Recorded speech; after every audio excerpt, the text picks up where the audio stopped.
Buenos días, bienvenidos. Vamos a la Biblia, por favor, al Evangelio de Marcos, capítulo 1, versículo 21 hasta el 28. Marcos 1, 21 en adelante. Dice lo siguiente: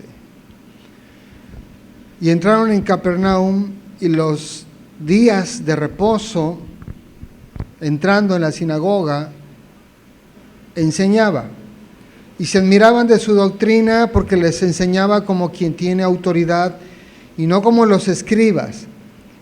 Pero había en la sinagoga de ellos un hombre con espíritu inmundo que dio voces diciendo: ¿qué tienes con nosotros, Jesús Nazareno?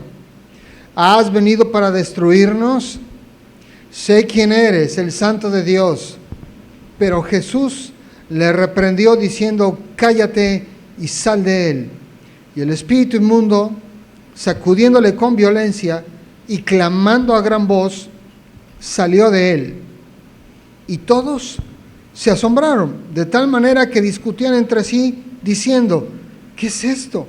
¿Qué nueva doctrina es esta? Que con autoridad manda aún a los espíritus inmundos y le obedecen. Y muy pronto se difundió su fama por toda la provincia alrededor de Galilea. Amén, amén, amén. Bueno, obviamente el tema de hoy, pues como ya puede ver en el título, vamos a hablar acerca de la realidad, de la existencia del mundo espiritual, pero principalmente recordándonos de la existencia del poder de las tinieblas, de la actividad demoníaca, de los demonios. Porque mire, a veces la gente piensa que no existen los demonios, que no existe el diablo, que no existe Satanás, y que la maldad simplemente es lo que se expresa aquí en la tierra. Pero hay una realidad, hermanos, y es que las fuerzas del mal existen, como los demonios existen, como existe Satanás y todas sus huestes. Son una realidad y la Biblia lo plasma como tal, como recordándonos. Se oye como mucho eco acá, no sé si puedan checar. Pero la Biblia nos recuerda con mucha frecuencia precisamente la existencia de los demonios. Así como existe Dios y existen los ángeles del Señor, también existe Satanás y todas sus huestes. Ahora, si bien es cierto la realidad de la existencia de los demonios que están ahí pululando entre nosotros, entre la sociedad, también nosotros no debemos de perder de vista que no todas las cosas malas que pasan a las personas y no toda la oposición que nosotros podemos llegar a tener en nuestros planes de adoración a Dios, de servicio a Dios, no todos los problemas y no toda la oposición vienen de parte de Satanás. Es decir, no todas las cosas malas se las podemos atribuir al diablo o a sus demonios, porque esto tampoco es así. Es cierto que existen, las fuerzas del mal existen y están ahí para obstruir los planes de Dios, para oponerse a la obra de Dios y a la redención de la humanidad. Ellos tienen esta tarea de oponerse a que se predique el Evangelio. Por eso, cuando en las iglesias hay oposición, a veces nosotros podemos pensar que es el enemigo tratando de impedir que una iglesia sea luz, resplandezca, llegue a un lugar y se predique desde ahí el Evangelio. Pero, como acabo de decir, no todas los problemas y no toda la oposición que enfrentamos tiene su origen en las fuerzas de las tinieblas. A veces va a ser Dios oponiéndose a nuestros planes carnales, tratando de impedir que no hagamos algo que no va a redundar en nuestro bien. Por eso todos los creyentes tenemos la responsabilidad de discernir. Si yo estoy teniendo una oposición, si algo no me está resultando o no estoy logrando algo que me estoy proponiendo, yo tengo que pensar si no es Dios el que se está oponiendo a mí y me está diciendo no avances en este proyecto, o si son las fuerzas del mal tratando de impedir que los planes de Dios prosperen. Cada Cada persona, cada individuo tiene la responsabilidad de discernir el origen de una oposición o el origen de un problema. Y en la medida en la que la gente no se toma el tiempo para discernir si lo que está enfrentando viene de Dios o viene del enemigo, entonces esto nos puede llevar, vamos a decir, a una parálisis donde no estamos avanzando en el carácter, no estamos avanzando en los planes de Dios o en lo que Dios quiere que hagamos. Uno tiene que ser responsable y decir, bueno, a lo mejor estoy teniendo problemas porque yo no estoy siendo diligente en las cosas que demandan diligencia. Por ejemplo, un trabajador cristiano que tiene problemas, lo quiere correr y él puede pensar, es el enemigo que se opone. Pero antes de pensar si es el enemigo que se opone, ese trabajador debería reflexionar, ¿no será que estoy llegando muy tarde todos los días? ¿No será que estoy haciendo mal mi trabajo? ¿No será que no estoy siendo diligente? ¿Sí? Entonces hay que hacer un ejercicio, lo mismo en las relaciones conyugales. Cuando hay problemas en los matrimonios, uno puede pensar inmediatamente, no, es Satanás, es el enemigo el que se está oponiendo a mi felicidad o a que mi esposa y yo demos un testimonio de Jesús. Bueno, hay que sentarse a pensar si esto es así, si en verdad es Satanás o a lo mejor yo no estoy cumpliendo mi rol como esposo o la mujer no está cumpliendo bien su rol como esposa, en sus responsabilidades, en su amor, en su comprensión, en su mutua decisión para perdonarse, amarse y servirse. Uno tiene que llegar a estas conclusiones y decir, bueno, si yo estoy haciendo todo bien, probablemente el enemigo está queriendo meter cosas en mi relación. Pero si no hacemos este ejercicio y vamos a decir, y pronto queremos culpar o responsabilizar a las huestes de Satanás de todos los problemas que yo tengo, entonces seguramente no voy a avanzar en la vida, ¿ok? Pero eso es algo que hay que tener siempre en la mente, hermanos. No todos los problemas, no toda la oposición tienen su origen en el reino de las tinieblas. A veces puede ser mi incompetencia, mi indisciplina, mi falta de dedicación o mi falta de arrepentimiento a algún pecado, lo que me esté trayendo problemas en mi vida personal. Pero bueno, con esta introducción vamos a empezar a ver el pasaje del día de hoy. El escritor acá nos está narrando, pues podemos decir, el primer encuentro que Jesús tiene con las huestes de Satanás. Antes de esto, no se nos narra que Cristo haya tenido un enfrentamiento contra los demonios. Podríamos decir que es el primer enfrentamiento de nuestro Señor Jesús contra los demonios, ¿ok? Pero lo curioso es dónde se vino a manifestar esta confrontación. Porque uno podría pensar, bueno, a lo mejor Jesús iba pasando frente a alguna secta o pasó por ahí donde estaban un par de brujos y se manifestó Satanás, pero no fue así. ¿Dónde se vino a manifestar el primer enfrentamiento de Jesús con los demonios? ¿Dónde fue? En la sinagoga. El último lugar donde nosotros pensaríamos que nuestro Señor iba a tener un enfrentamiento, ¿no? Si a nosotros nos dijeran, oye, ¿tú dónde piensas que va a ocurrir el primer encontronazo de poder contra Satanás y sus huestes? Pues diríamos muchos lugares y el último que se nos ocurriría sería la iglesia, ¿o no? Pero vamos a ver qué es lo que nos dice el pasaje.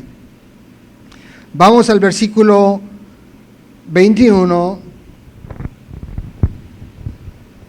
Dice lo siguiente: y entraron en Capernaum, y los días de reposo, entrando en la sinagoga, enseñaba. Aquí vemos nuestro Señor Jesús, después de haber conocido a los 4 pescadores que Él llamó para seguir con Él y estar con Él en el ministerio. Dice, ellos entran a la ciudad de Capernaum. Capernaum era una ciudad marítima, grande, importante, con una buena economía, y como muchas ciudades marítimas, también era una ciudad donde abundaba la maldad, abundaba el pecado, ¿ok? Pero dice la Escritura que nuestro Señor Jesús, estando en esta ciudad, Él buscaba ir a las sinagogas para predicar.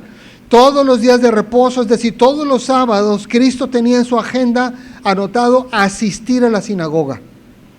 Era una prioridad. Y esto es algo importante, hermanos, porque a veces uno puede pensar que Jesús tenía por prioridad andar sanando enfermos, andar liberando endemoniados, o andar haciendo milagros a la gente, resolviendo problemas naturales a la gente. Pero en la lectura de la Biblia es claro que la prioridad para Jesús nunca fue resolver problemas naturales. Porque Cristo no vino a resolver problemas naturales, no vino a resolver el problema del hambre, no vino a resolver el problema de la injusticia social, no vino a resolver el problema de la pobreza, no vino a resolver los problemas matrimoniales, no.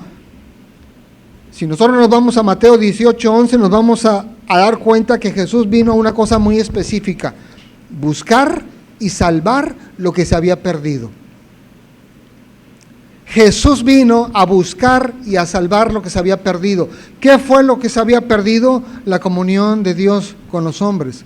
Por culpa del pecado se rompió esa relación.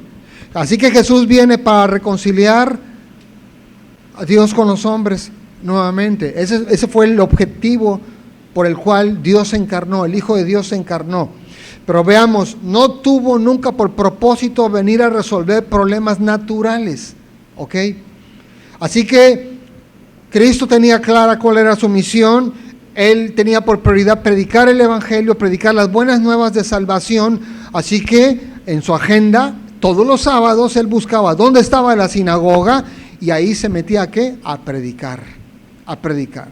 La prioridad de Cristo siempre fue la enseñanza, ¿ok? Ahora, las sinagogas. Uno puede pensar que era una cosa igual a la iglesia o igual al templo, pero no, las sinagogas eran diferentes al templo y a la sinagoga porque, mire, para empezar eran lugares un poco más pequeños. La costumbre judía era que ahí en aquella ciudad, donde hubiera por lo menos 10 familias judías, se tenía que levantar una sinagoga. Si no se cumplían 10 familias, no había sinagoga. ¿Okay? Pero Capernaum era una ciudad grande, con lo cual había más de 10 familias ahí viviendo y seguramente había varias sinagogas en la ciudad. ¿Okay? Pero en la sinagoga, a diferencia, por ejemplo, de lo que nosotros entendemos como la iglesia, ahí no había cantos, no había alabanza, tampoco había sacrificios.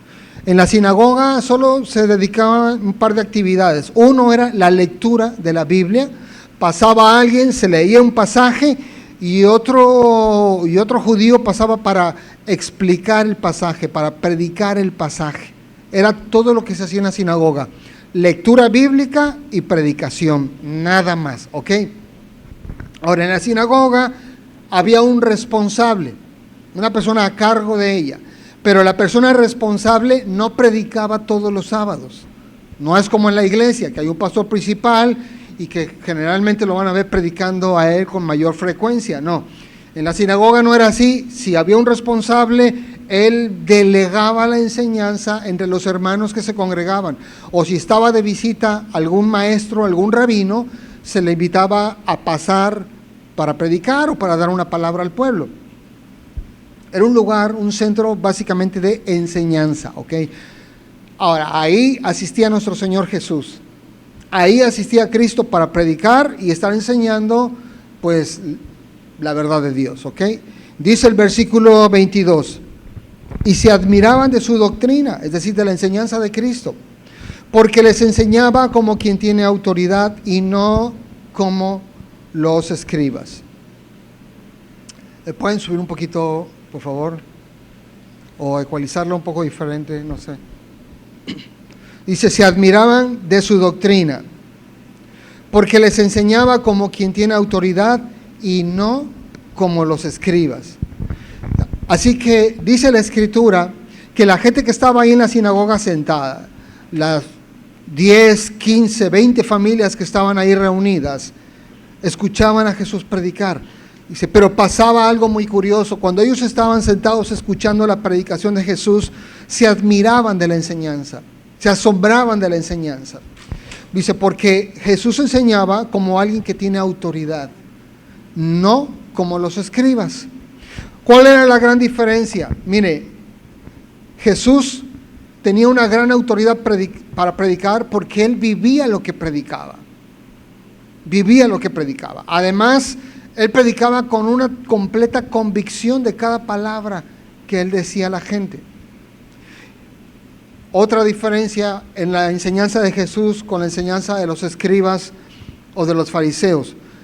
Los escribas y fariseos, cuando explicaban la Biblia, siempre citaban a otro rabino. Decían, bueno, es que esto es así como dijo el rabino fulano de tal, ¿no? Como lo dijo el maestro fulano de tal. Pero Jesús, a diferencia de los escribas y fariseos, él jamás citó a un rabino. Nunca citó a otro para predicar o para explicar un pasaje bíblico. De hecho, nuestro Señor Jesús siempre él decía, pues yo les digo que esto es así. Es decir, él hablaba con una autoridad porque él había inspirado la escritura del Antiguo Testamento. ¿Okay? Y eso lo hacía totalmente diferente a los demás. Pero bueno, dice el pasaje, ahí va Jesús. Todos los sábados iba a la sinagoga a predicar la palabra de Dios, a instruir a la gente en el camino de reconciliación hacia Dios. Y ahí está nuestro Señor, y un sábado, como cualquier otro sábado, en los que nuestro Señor asistía, dice el versículo 23 de Marcos 1, pero había en la sinagoga de ellos un hombre que tenía ¿qué? No le dé miedo. ¿Qué tenía? Espíritu inmundo. Porque a veces la gente dice, ay, no quiero ni mencionarlo, no se me vaya a venir. No, sin temor. Había un hombre con espíritu inmundo que dio voces. Fíjese, Lucas 4:33, porque Lucas también nos narra el mismo pasaje, con algunos matices diferentes, pero Lucas 4:33 dice del mismo pasaje lo siguiente. Estaba en la sinagoga un hombre que tenía un espíritu de demonio inmundo. ¿Ok? 4:33. Un espíritu de demonio inmundo, el cual exclamó a gran voz. Entonces vea, imagínese usted el cuadro. Ahí está la asamblea, todos tranquilos, escuchando la predicación de Jesús, la gente sentada como, ¡ay! Así, ¿no? Como uno está tranquilo, vienes con tu esposo, con tus hijos y todo está chévere. Pero de repente se manifiesta un demonio en uno de los hermanos que estaban ahí congregados. Y empieza a gritar. Una cosa que es evidente cuando uno se pone a leer los evangelios es que la llegada de nuestro Señor Jesucristo pareciera como que incrementó la actividad demoníaca, ¿no? O sea, hubo más casos posiblemente de gente poseída o de gente endemoniada, porque los demonios están ahí pululando en el aire, influenciando a la gente hacia la maldad. Pero hay que distinguir, hermanos, entre los demonios que nos andan por ahí merodeando a los demonios que están poseyendo personas. Una persona poseída por un demonio, por un espíritu inmundo, es una persona que hasta cierto punto puede llegar a perder el control de sí misma, donde ya no gobierna su voluntad, sino que son los demonios los que están controlando a esa persona. Hay una gran diferencia. Que el demonio esté fuera, incitándote a pecar, diciéndote que hagas cosas que no convienen, y otra cosa muy distinta es que tú tengas un huésped ahí adentro que tome el volante de tu voluntad y te dirija a donde no quieres. ¿Ok? Son cosas distintas. La actividad espiritual es real, ahí está. Ahora también yo quiero aclarar una cosa, porque a veces uno puede pensar como, pero tanto endemoniado. Mire, sí había varios endemoniados. La Biblia nos narra muchos encuentros de Jesús con endemoniados y a todos los venció, a todos los sacó de la gente, pero también no hay que perder de vista. Cuando nuestro Señor estaba predicando o cuando iba a las campañas, había multitudes de personas, cientos, miles de personas. Y dentro de esas multitudes le salía un endemoniado, ¿no? Lo cual también nos debe llevar a tranquilizar y decir, bueno, o sea, no es como que de cada 10, 8 tienen al demonio adentro. No. Quizás de cada 1000, alguno está endemoniado y los otros pues tienen otros problemas que pueden ser confusos y llevarnos a una conclusión equivocada, pero no se preocupe, vamos a ver todo con calma, ¿ok? Entonces vea, ahí está el sábado hermoso, nuestro Señor predicando y de repente, ¡pum!, se manifiesta un demonio que estaba dentro de un hombre que se congregaba en la sinagoga. Ahora, el escritor del Evangelio no nos dice cuántos sábados tenía ese hombre asistiendo a escuchar la predicación. No nos lo dice, no lo aclara. A lo mejor era de primera vez o de segunda vez, o a lo mejor iba muy frecuentemente, pero no le había tocado que predicara Jesús, ¿ok? Porque no, como yo le dije hace rato, en las sinagogas predicaban varias personas. El encargado de la sinagoga iba como, él decidía, bueno, ahora tú nos puedes compartir, y se iban rotando la predicación. Posiblemente este hombre iba a la sinagoga frecuentemente, como buen judío, cumplía con un ritual, y subrayo esto, cumplía con un ritual de asistir a su sinagoga. Como mucha gente tiene por ritual asistir a la iglesia. Van a la iglesia, ¿por qué? Porque es lo que hay que hacer. ¿Y a qué vas? Pues no sé. ¿Adoras a Dios? No. ¿Por lo menos te arrepientes de tus pecados? No, pues tampoco, pero hay que ir a la iglesia. Entonces, eso sí podemos decirlo con toda franqueza y sin temor a equivocarnos. El hombre estaba cumpliendo un ritual, asistía a su sinagoga, cumplía un requisito que él como judío tenía, asistir ahí, ¿ok? Pero es evidente que este hombre no tenía convicción de pecado. Y también es evidente que este hombre cuando llegaba a la sinagoga no iba con una actitud de adoración a Dios, sino solo cumplía. Y como yo le digo, desgraciadamente este patrón de ir a la sinagoga, a la iglesia, a la congregación, al templo, o como le queramos llamar, solo para cumplir, no es algo que nos sirva absolutamente a nadie. Si yo voy a ir a la congregación el domingo, yo tengo que ir con la mejor actitud. Es como invierto mi tiempo porque quiero que Dios me hable, yo quiero ir y confesar mis pecados delante de Dios, yo quiero alabar a Dios con todo mi corazón. Entonces uno va a la iglesia y debe de decidir con qué actitud asiste. No se trata de cumplir, ¿ok? Para este hombre, cumplir el ritual de congregarse, yo le pregunto, ¿le sirvió de algo? ¿Lo protegió contra las huestes de Satanás? No lo protegió. No lo protegió. Pero a veces uno puede asumir que la iglesia es un lugar donde no nos vamos a encontrar con demonios. Sería un pensamiento lógico, ¿no? Es como, ¿cómo vamos a ver demonios en la asamblea? ¿Cómo crees que va a haber endemoniados en la congregación? Bueno, pues lo que le pasó a nuestro Señor Jesús fue precisamente eso. Él fue a predicar y ahí se topó con un hombre que estaba endemoniado. Ahora, los endemoniados no necesariamente era gente que estaba loca y descontrolada, ¿ok?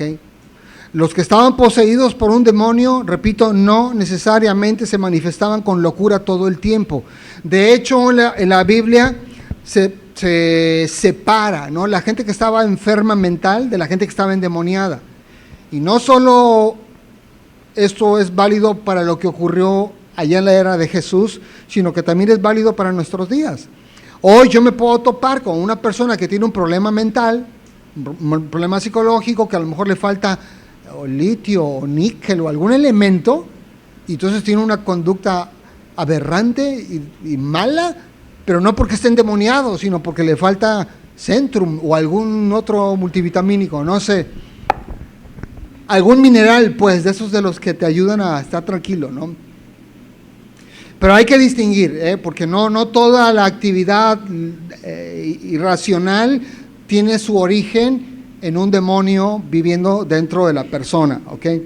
A veces los endemoniados se ven cuerdos, se ven normales, hasta parecen gente religiosa, hasta que una palabra, una acción, algo que no les gusta, algo que les toca el botón, los enerva y se manifiestan.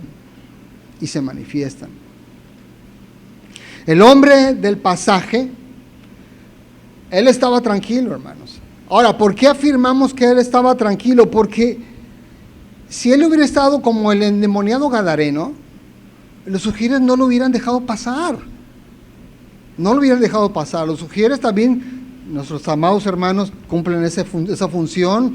Todos los que saben jiu-jitsu están en la entrada y están listos para detener cualquiera que se manifieste. O Krav Maga para hacer, ¿no? Pero el asunto es obvio que el hombre llegó cuerdo, que el hombre llegó tranquilo, que el hombre llegó quizás con su familia, no lo sé.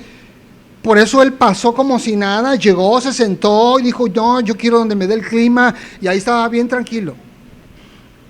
Empieza Jesús a predicar y ahí se manifiesta. ¿Qué dijo nuestro Señor? Alguna palabra, alguna cosa que lo confrontó al demonio, y en ese momento se manifestó. Ese hombre empezó a comportarse fuera de control, fuera de dominio propio. Seguramente en sus cabales ese hombre jamás se hubiera puesto a gritar dentro de la iglesia, pero como estaba poseído, había un demonio ahí habitando dentro de él, entonces hizo cosas que iban más allá del dominio propio, más allá de su autocontrol, y se manifestó gritando dentro de la sinagoga. Nada de qué asustarnos, hermanos, estas cosas pasan. Y es cierto que hay personas pues, que tienen ahí otros entes viviendo dentro de ellos. Ahora uno se puede preguntar, bueno, ¿y qué es lo que pasa para que alguien sea poseído por el diablo, ¿no? O por un demonio? Mire, el nivel de pecado y la práctica del ocultismo son cosas que a veces abren tremendas puertas para que la gente sea poseída. Generalmente, la gente es incitada por Satanás para hacer lo malo. Esa es la generalidad. Demonios que te andan diciendo, no, mira, sí, invítala. Oye, pero estás casado. No, tú invítala, no vas a hacer nada malo. Entonces te está diciendo, diciendo cosas. O tú agarras ese dinero, es prestado, tú sabes que lo vas a pagar, o un día, dentro de 20, 30 años, tú sabes que lo vas a pagar. Entonces, ahí está el enemigo de nuestra alma incitándonos, pero otra cosa distinta, como yo le dije hace rato, es cuando los demonios ya viven dentro. Pero esto generalmente se debe a una práctica de pecados desenfrenada, y mayormente lo podemos ver en aquellas personas que practican ocultismo, es decir, que andan leyendo cartas, que hacen brujería, que hacen liberaciones, según ellos. Este tipo de personas generalmente tienen a alguien ahí viviendo adentro. ¿Okay? Pero bueno, es una realidad, hermanos, que la gente, aunque se vea cuerda, puede tener por dentro algún huésped indeseado. Pero si nosotros nos hemos entregado a nuestro Señor Jesús, debemos estar tranquilos. No hay otro huésped más que el Espíritu Santo, ¿ok? Porque eso es lo que dice la verdad bíblica, y tranquilo, lo vamos a ver, ¿va? Pero bueno, algunas cosas que tenemos que tomar en cuenta cuando estamos hablando de la actividad demoníaca, de la posesión. Mire, la posesión de los demonios sobre las personas, hay que entender que esto es un efecto o un fenómeno sobrenatural, no tiene una explicación lógica, física o psicológica. Y como dije hace un instante, hay que separarlo de lo que es un problema mental, ¿no? Si tú tienes a alguien con rasgos extraños, mejor llévalo primero a un psiquiatra, un psicólogo, o que le hagan un análisis de sangre. Es lo primero que hay que hacer, y posiblemente ahí encontremos la respuesta. Ahora, si ya tú agotaste todo y la persona sigue como, pero no sé, levita, echa espuma, ¿no? Y una cosa que también a veces ocurre con los endemoniados es que tienen información que no tiene la gente común y normal, ¿no? Es que sabe cosas que, ¿cómo lo supo, no? Pero bueno, si tú ya descartaste todo lo natural, entonces tú tienes que pedir al Señor, bueno, ¿hay un origen espiritual en esto, Señor? ¿Sí o no? Cuando nosotros vamos a la narración de los evangelios en el Nuevo Testamento y a las cartas y al libro de los Hechos, nos vamos a dar cuenta con que no todos los endemoniados, después de que fueron liberados, ya sea por Jesús, ya sea por los apóstoles, no todos se arrepintieron y creyeron el Evangelio. No todos, hermanos, porque también por eso Jesús no nos envió a liberar endemoniados. Jesús nos envió ¿a qué? A predicar el Evangelio. Esa es nuestra misión como creyentes, ir y hacer discípulos a todas las naciones y bautizándolos en el nombre del Padre, del Hijo y del Espíritu Santo. Pero el Señor no nos envió a andar buscando gente endemoniada. No es nuestro llamado, hermanos, ¿ok? Y sobre todo por esto que yo le digo, muchos que fueron liberados de demonios no se arrepintieron, siguieron su vida como si nada. Ahora, nosotros no podemos saber qué pasó después, pero es muy probable que esa gente que después de haber sido liberada por Dios de la influencia de las tinieblas, si no se arrepintieron y entregaron su vida a Cristo, es muy probable que hayan regresado a un estado como el que tenían originalmente o a uno todavía peor. En algunos pasajes del Nuevo Testamento podemos ver que la posesión demoníaca en algunos, por ejemplo, provocaba problemas fisiológicos. Algunos que tenían espíritu inmundo o demonios no podían hablar, enmudecían. ¿No? Y a lo mejor alguna hermana, ay, pero es que yo cuando le hablo a mi marido no me responde. ¿No será que si no te habla? Porque algunos tenían demonios adentro y dice, estaba poseído y el espíritu le impedía hablar. Ah, te estoy diciendo que no sé qué. ¿Quién sabe? Hay que ayunar y hay que orar. Otros que tenían demonios, dice la Biblia, que el demonio les impedía oír. Les impedía oír. Pero te estoy diciendo, no te oigo. Aguas. O sea, sí, yo sé que uno se ríe, pero aguas. Otros más que estaban poseídos por demonios, todos estos que yo les estoy diciendo están en los evangelios y fueron liberados. Otros que tenían espíritus inmundos no lograban ver las cosas. Bueno, no veían, pues el demonio los enceguecía. O sea, pero fíjese cómo había problemas físicos que tenían su origen en la actividad demoníaca. Personas que no hablaban porque estaban poseídas, personas que no oían porque estaban poseídas, personas que no veían porque estaban poseídas. Está de más decir, ¿no? Cuando tú le dices oye, ve, búscame tal cosa, no, es que no lo encuentro. Y a veces están las cosas ahí y no las logras ver. En estos casos no se requiere liberación, basta y si voy yo y lo encuentro, ¿qué te hago? Pero no todo, fíjense, no todo tiene su origen en las cosas espirituales, ¿ok?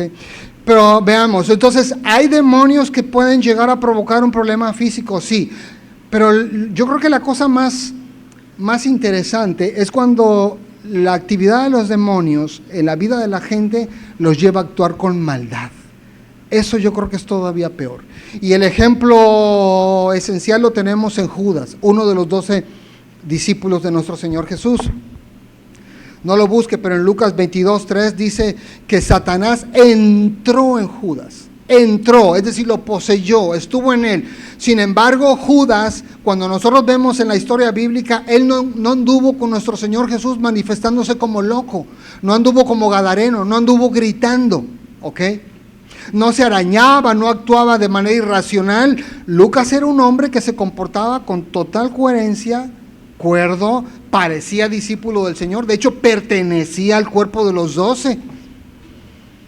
Pero Satanás entró en Judas. ¿Qué fue lo que hizo Judas? ¿Cómo se manifestó el demonio que vivía dentro del corazón de Judas?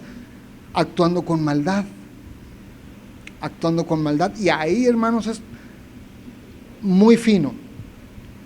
Porque quizás en los otros casos era como más fácil, ¿no? Es como, bueno, el demonio lo encegueció, lo enmudeció o lo hizo sordo. Otros, el demonio lo poseyó y le daba ataques epilépticos a las personas, pero en el caso de Judas vemos un patrón diferente. Una persona poseída por el diablo que jamás nadie podría decir que estaba poseída, sin embargo actuaba con maldad, con tanta maldad que tramó la entrega de Jesús, con tanta maldad que vendió a su maestro por 30 monedas de plata. Entonces, no necesito yo, o no necesita una persona tener manifestaciones raras, o volar, o tener visiones del mundo espiritual, o cosas extrañas. No, basta con que una persona se conduzca con extrema maldad, como para sospechar de que hay un demonio por ahí. Dice también la Biblia, fíjense, en Santiago 3:14, si lo busca, por favor.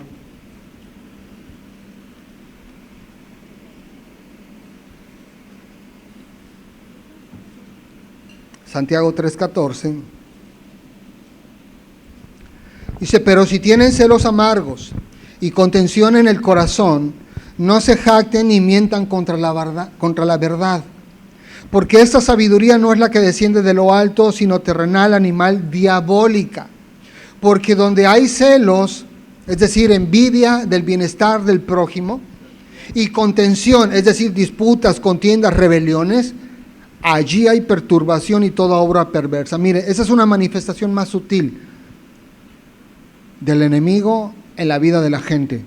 Cuando las personas tienen un alto nivel de celos, de envidia, no logran aceptar que a un hermano la fe, bueno, supuestamente, ¿no?, le vaya bien, prospere, logre sus metas, y la persona se consume de envidia, se consume de celo, esa persona tiene que pensar si de verdad está en el Evangelio.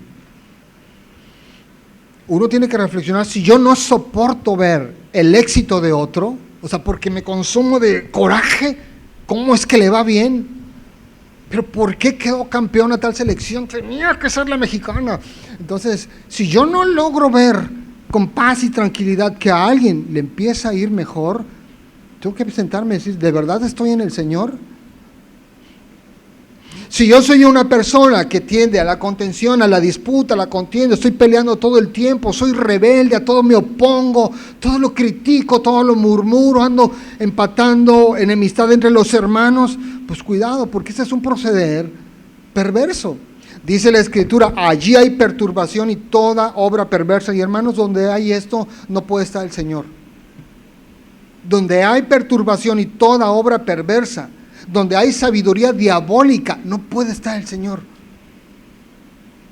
Si tú eres una persona que eres buena para tramar la maldad, pero buena para hacer cosas malas, tú tienes que sentarte a meditar si de verdad estás en el Señor. Si tienes celos amargos y contención en el corazón, no te jactes. No mientas contra la verdad, no mientas contra la verdad. No, yo estoy en Cristo, yo soy nueva criatura. No mientas contra la verdad. Porque esa sabiduría no es la que desciende de lo alto, sino terrenal, animal, diabólica. Mire, hay gente así, hermanos. Yo estaba estudiando esto y me acordaba de varias cosas que hemos vivido en la iglesia. Pero yo creo que una de las cosas más donde yo pude ver con más claridad la obra de Satanás en la vida de la gente fue hace ya muchos años. Estábamos en la otra sede y había una mujer que empezó a moverse para tratar de hacer daño a la congregación. En su imaginación ella pensaba que podía destituirnos a mi esposa y a mí del pastorado, en su imaginación. Y empezó a hablar con unas personas, con otras, y a armar navajas y todo. Pero ¿sabe qué? Yo ahí pude ver casi la cara del diablo en el corazón de esta mujer. Obvio ya no está con nosotros, obvio ya no está, pero llegó un punto donde se manifestó. No, yo no lo había visto, yo me acuerdo claramente porque mi esposa estaba embarazada de Josías cuando todo eso pasó. Pero esta mujer, no, tremenda. Si uno la ve, y muchos la conocen, ¿no?, y seguramente la siguen viendo cuerda y tranquila y anda por otras iglesias haciendo su maldad. Pero el asunto es, uno tiene que discernir, hermanos, porque A veces uno piensa que el endemoniado es aquel que se comporta como el gadareno, ¿no? ¿Y cómo se comportaba el gadareno? O sea, era una persona que tenía una fuerza sobrenatural, rompía las cadenas, andaba ahí entre las tumbas, entre las piedras, bueno, nadie se le podía acercar, nadie. Pero no todos los endemoniados se van a comportar como el gadareno. Va a haber otros cuerdos, tranquilos, como Judas, o como este hombre que estaba ahí congregado tranquilamente el sábado en su sinagoga, escuchando el sermón y de repente, ¡pum!, algo detonó. O como el caso que yo le digo, esa fulana que se congregaba con nosotros y empezó a armar todo un problema en la congregación, hasta que se descubrió y bueno, la mujer se fue, ¿no? Se fue junto con su marido y sus hijos, obviamente. Pero bueno, uno tiene que aprender de esto, hermanos. La actividad demoníaca es real, la posesión es real, ahí está. Y hay que discernir, ¿no? Cuando uno está teniendo un problema, cuando ve un asunto en otra persona, orar, pedir discernimiento al Señor para ver si su origen es natural o es espiritual, ¿no? Ahora, fíjese, Jesús también enseñó con respecto a este tema de la posesión demoníaca lo siguiente. Vaya por favor a Mateo 12, verso 43. 12:43, Mateo 12:43.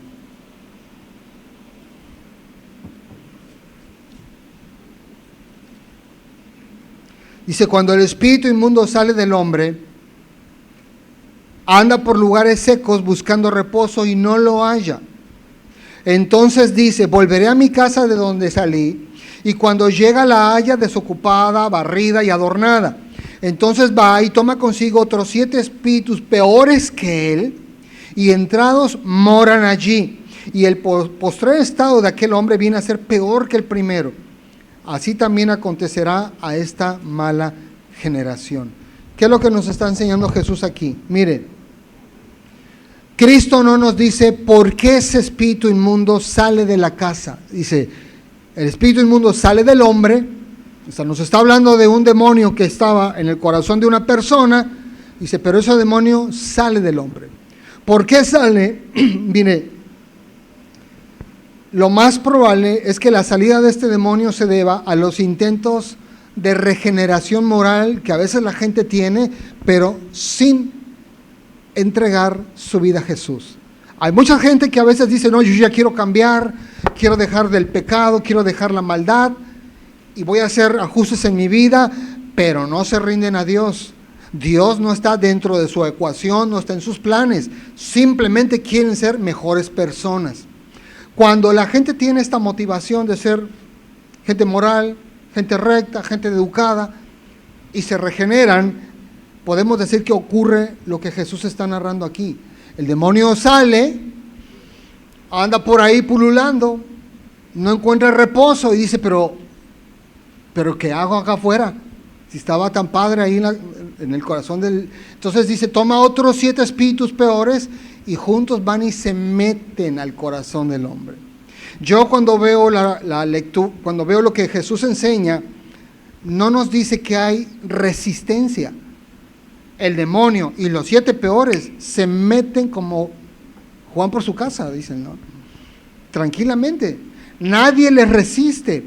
Llegan y encuentran la casa vacía. Obvio, en esta narración, Jesús no está hablando de un creyente, porque cuando el creyente se arrepiente del pecado, se arrepiente de la maldad, es regenerado por el poder de Dios, la casa espiritual de esa persona no queda vacía. ¿Quién la habita? Dios, el Espíritu Santo. Entonces, en la narración de Cristo, esto no aplica para ningún cristiano real, ¿ok? Todos los que le hemos dado nuestra vida a Jesús, ahí tenemos al Espíritu Santo. Y si aquel que antes vivía dentro de mí quiere regresar, sí, va a encontrar la casa limpia, adornada, barrida, pero también va a encontrar uno más poderoso que él, que es el Espíritu de Dios. Y no va a poderse meter, hermanos, no se puede meter. Nosotros somos sellados con las arras del Espíritu Santo. Entonces, el Espíritu vive en nosotros. Y hermanos, es obvio, ni modo que el Espíritu Santo diga, ay, viene con 7 peores, no, pásale. No, el Espíritu Santo es Dios. y tenemos esa garantía nosotros los creyentes, ¿ok? Bueno, Jesús dice, este hombre que se quiere regenerar a base de la fuerza de voluntad o de una mejor conducta, tarde que temprano va a caer en cosas peores. Porque si Dios no está ahí adentro morando, no hay intento de regeneración que valga frente al poder de las tinieblas. No puede. Colosenses 1:13, fíjense, dice lo siguiente. Colosenses 1:13 dice, Dios nos ha librado de la potestad de las tinieblas y trasladado al reino de su amado Hijo. ¿Quién es el único que nos puede librar de la potestad, del poder, de la autoridad, de la influencia, de la posesión de las tinieblas? ¿Quién es el único? Dios. No hay intento de regeneración que valga, hermanos. No una buena limpia, no hay limpia que valga, hermanos. No hay absolutamente ningún ritual, ni ninguna persona, ni ninguna acción que te pueda librar del poder de las tinieblas. El único que te puede librar de la potestad, de la autoridad, del gobierno de Satanás sobre tu vida es Dios. Cuando una persona le rinde su vida a Dios, se arrepiente de sus pecados y le dice, Señor, te entrego mi vida, ven a vivir dentro de mí, hermanos, en ese momento la autoridad de Satanás se acaba. Y si había alguien viviendo adentro, ¿qué va a pasar? Sale. Mire, yo se lo digo por experiencia. Yo antes de ser cristiano seguro tenía no una legión, pero sí tenía varios ahí. Tenía varios, y cuando yo le entregué mi vida al Señor, porque yo eso lo recuerdo con mucha claridad, hubo una resistencia, una cosa muy, bueno, algunos que están acá me conocieron desde ese entonces, y fue una lucha, hermanos, una cosa fea. Pero me lo sacaron, ¿no? Y se fueron. A partir de ahí se acabó, hermano, se acabó todo. Porque el poder de Dios es así. Y si el enemigo intentó regresar, nada, encontró uno más fuerte que él, el Espíritu Santo, hermanos. Dios es el único que tiene ese poder para librarnos de la influencia de las tinieblas. Ahora, en cuanto a los cristianos, hermanos, no hay absolutamente ninguna evidencia bíblica que nos indique de que pueden ser poseídos por un demonio. No hay absolutamente ningún versículo que apoye tal cosa como que los cristianos necesitan ser liberados del poder de las tinieblas. No existe, hermanos. No hay. Pero, pastor, cítanos un versículo. No, como no hay versículos, no hay nada que citar. ¿Ok? Pero son cosas que uno debe de tener clara. No hay creyentes poseídos por las tinieblas. Mire, yo antes de ser pastor, en la iglesia donde me congregaba, era el encargado o el líder de los encuentros de liberación. ¿Y sabe qué? Más de una vez me topé con orar por gente que estaba endemoniada y sí, sacarle los demonios a la gente. Pero esa gente que iba a los encuentros no era cristiana, obvio. Algunos que otros llegaban con 2, 3 huéspedes ahí muy interesantes, con voces muy interesantes y con cosas feas. Pero ¿sabe qué? Uno, en el nombre de Jesús, sale del corazón de esa persona, déjalo en paz, en el nombre de Jesús, se acabó, ¿no? Pero entre cristianos, no, hermanos. Entre cristianos eso no es posible. Entre cristianos no lo debemos de hacer porque no hay nada que sacar. Oye, pastor, pero entonces, ¿por qué los cristianos pecan? Porque hay cristianos que luchan con fornicación, con adulterio, con envidia, con el robo, con los celos, con la contienda. Bueno, eso lo describe la palabra en Gálatas 5, del 19 al 21, como obras de la carne. ¿Sabe qué? Mientras nosotros sigamos viviendo en un cuerpo caído, que tiende a la corrupción, vamos a tener esta lucha, hermanos. Cada quien tiene una lucha diferente, pero al final del día tenemos lucha porque todavía estamos en la carne. Si usted ya no quiere tener absolutamente ninguna lucha carnal, ¿qué cree que es lo mejor que le pueda acontecer? ¿Qué cree?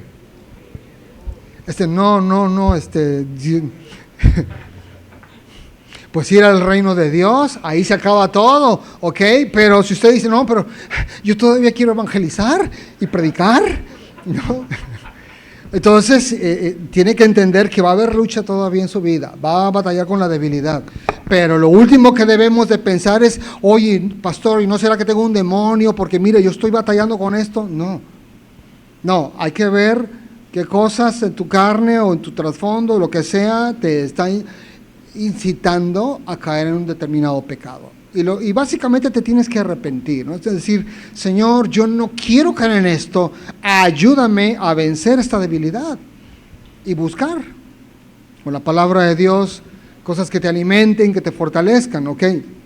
Mire, en la Biblia nos vamos a topar, por ejemplo, con casos donde creyentes fueron incitados por Satanás para hacer lo malo, no poseídos, incitados para hacer lo malo.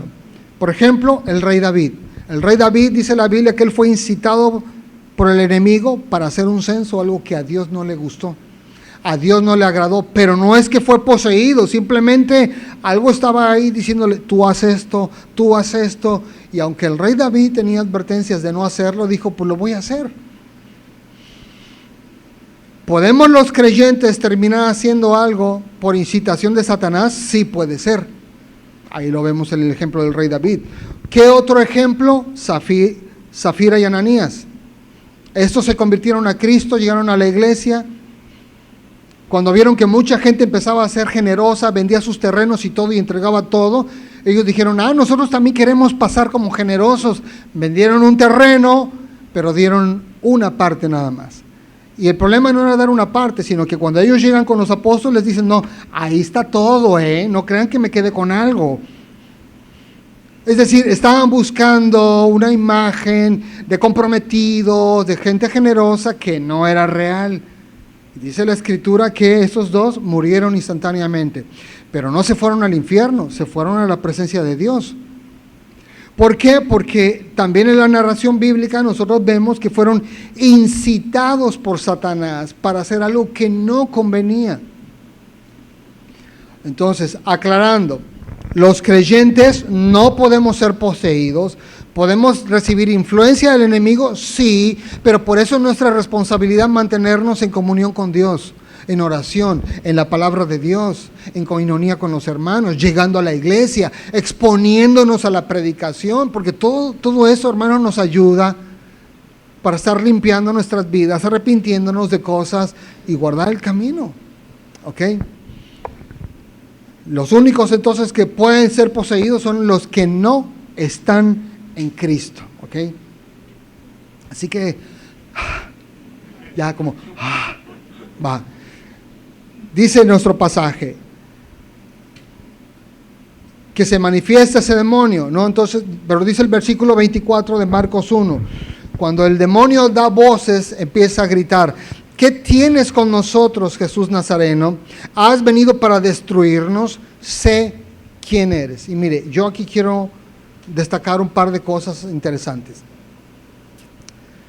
Ahí está el hombre endemoniado, sin él saberlo, y aclaro, él ni sabía que estaba endemoniado. Ahí está él tranquilamente en la asamblea, escuchando.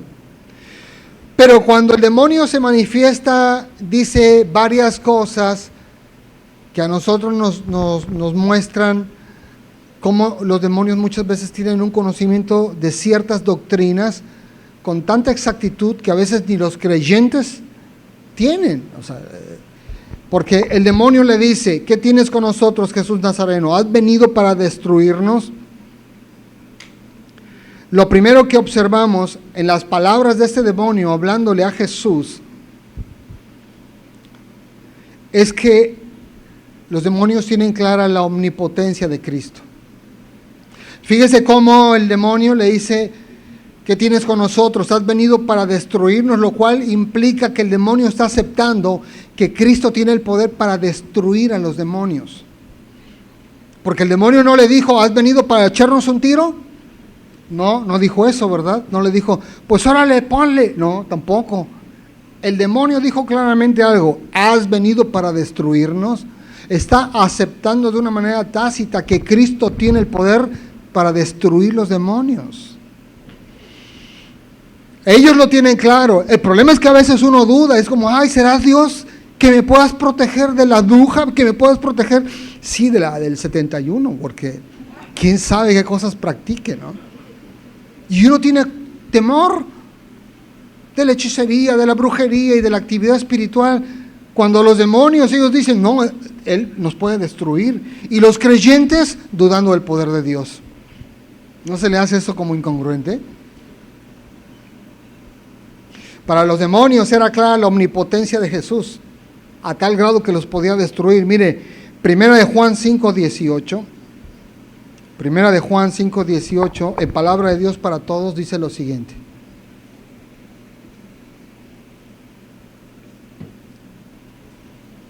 Sabemos que el que ha llegado a ser hijo de Dios no sigue pecando, porque el Hijo de Dios lo mantiene seguro. ¿Tiene poder Cristo para mantenerte seguro a ti? Respuesta bíblica, sí.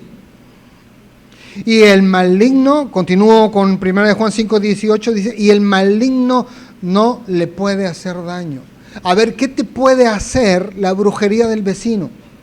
¿Qué te puede hacer que tú, pero pastor, yo salí y había un vudú con mi cara y alfileres y no sé qué hacer? O sea, ¿de verdad crees que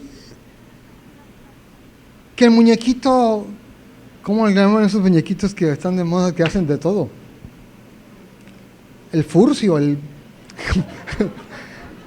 que el muñeco ese que te pusieron ahí con alfileres tiene más poder que Dios?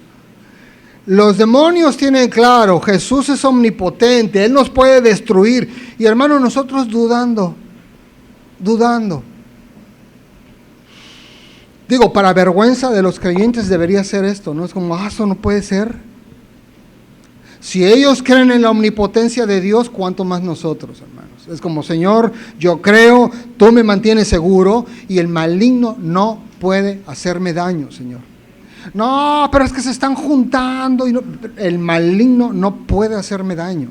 No me puede tocar si tú no le das autoridad, Señor. Y uno tiene que vivir en la vida con esta certeza, hermanos, con esta convicción. Tú tienes el poder para destruirlos a ellos, Señor, y ellos no tocarme ni siquiera a mí. Esta debe ser mi convicción, hermanos. Los demonios la tenían claro. También los demonios tenían clara cuál era la misión de Jesús en esta tierra. A veces los cristianos ni siquiera la tienen clara. Es como, oye, ¿pero a qué vino Jesús? No, pues vino para prosperarte, para que mejore tu matrimonio, vino pues para sanarte de alguna enfermedad. No, hermanos, Jesús no vino para eso. Los demonios tienen perfectamente claro que Jesús vino para deshacer, para destruir la obra de las tinieblas. El demonio lo confesó con toda claridad. ¿Qué tienes con nosotros? Has venido para destruirnos. No solo tiene poder para destruir a los demonios, Cristo tiene poder para destruir la obra de Satanás. Primera de Juan 3:8, si lo busca, por favor. Primera de Juan 3:8. El que practica el pecado es del diablo, porque el diablo peca desde el principio. Para esto apareció el Hijo de Dios, para deshacer las obras del diablo. Para deshacer. La Nueva Versión Internacional traduce deshacer como destruir, derribar, desatar. Entonces Jesús vino, sí, para salvar y rescatar lo que se había perdido, pero también vino para destruir la obra de las tinieblas en la vida de la gente, hermanos. Triste, pero esos demonios tenían una doctrina ortodoxa. Ellos tenían perfectamente claro cuál era la misión de Jesús en la tierra.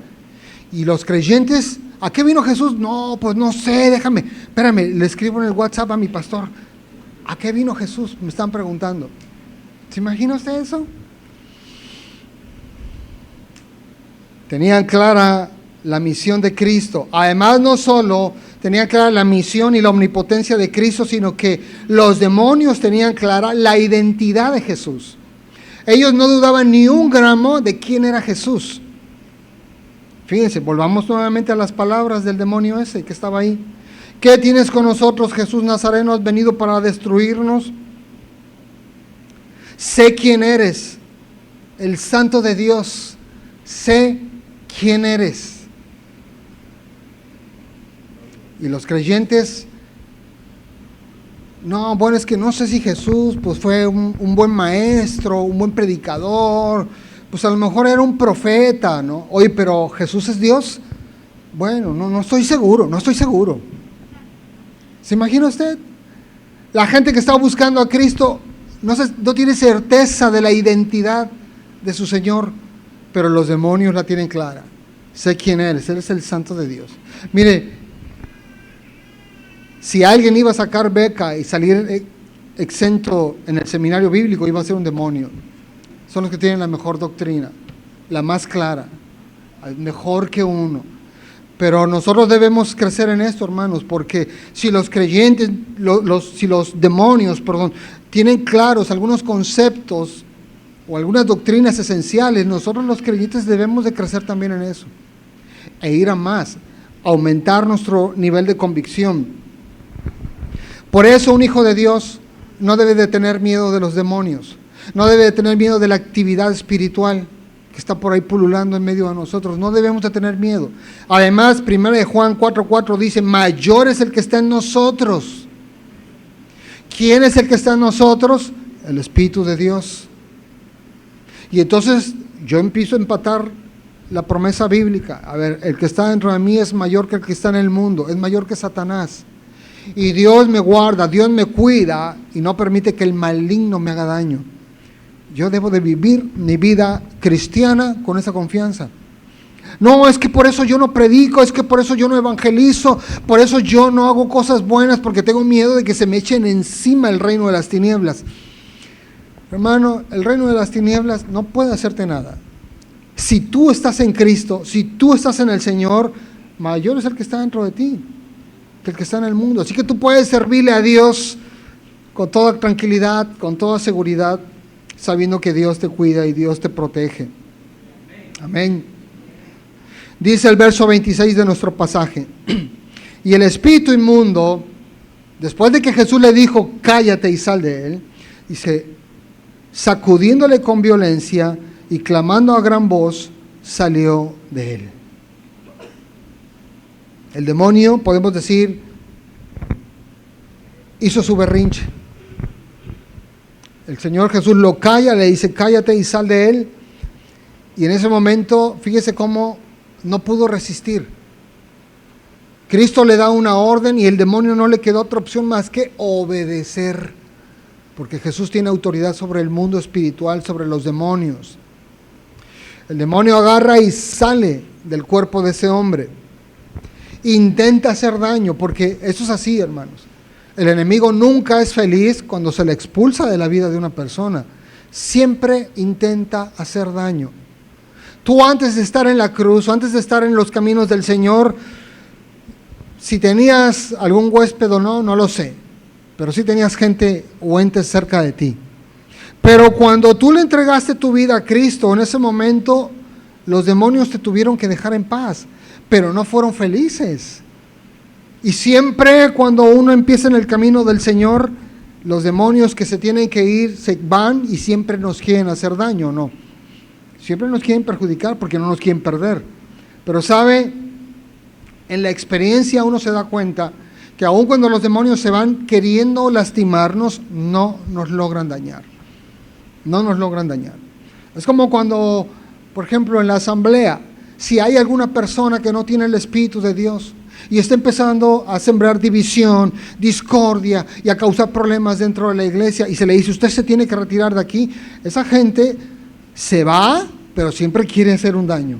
Siempre quiere hacer un daño. Pero ¿sabe qué pasa? Dios no se los permite. Si nosotros vamos a Lucas, en el pasaje paralelo, Lucas 4:35,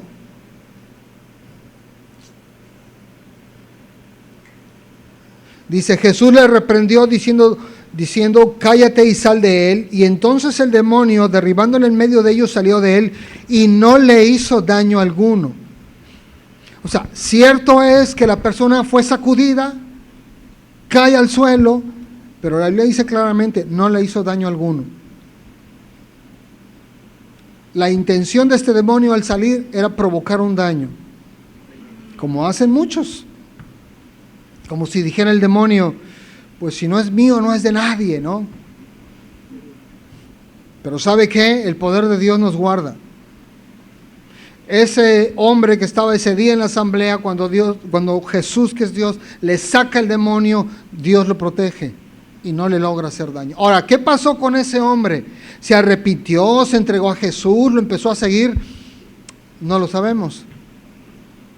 No lo sabemos. Caso distinto del endemoniado gadareno, porque cuando nosotros vamos a la narración de ese endemoniado, ahí sí dice claramente que él se convierte y quiere seguir a Jesús. Y Jesús le dice, mira, tú quédate aquí y ponte a predicar el evangelio. Él se convierte en un activista de la verdad. Pero en este otro caso, como dijimos hace rato, es liberado, pero si se arrepiente y se convierte en un seguidor, no lo sabemos. No toda la gente que fue liberada de un demonio se entregó después a nuestro Señor. Dice el verso 27, todos se asombraron de tal manera que discutían entre sí diciendo, ¿qué es esto?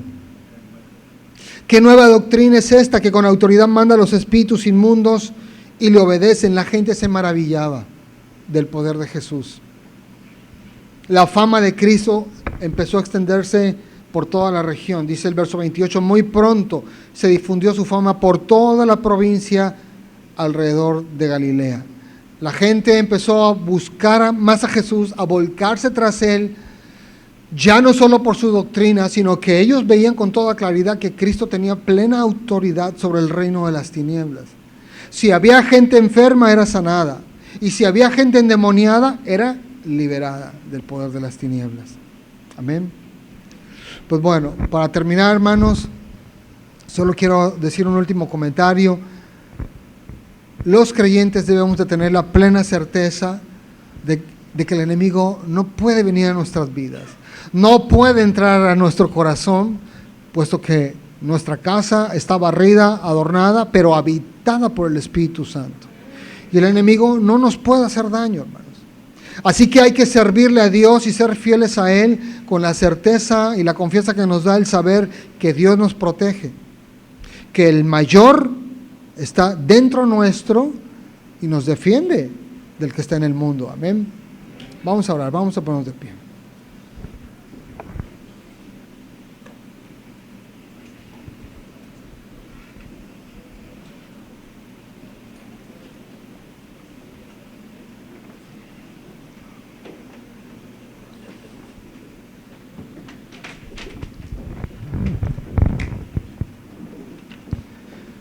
Cierra sus ojos un momento, ahí en su lugar, por favor.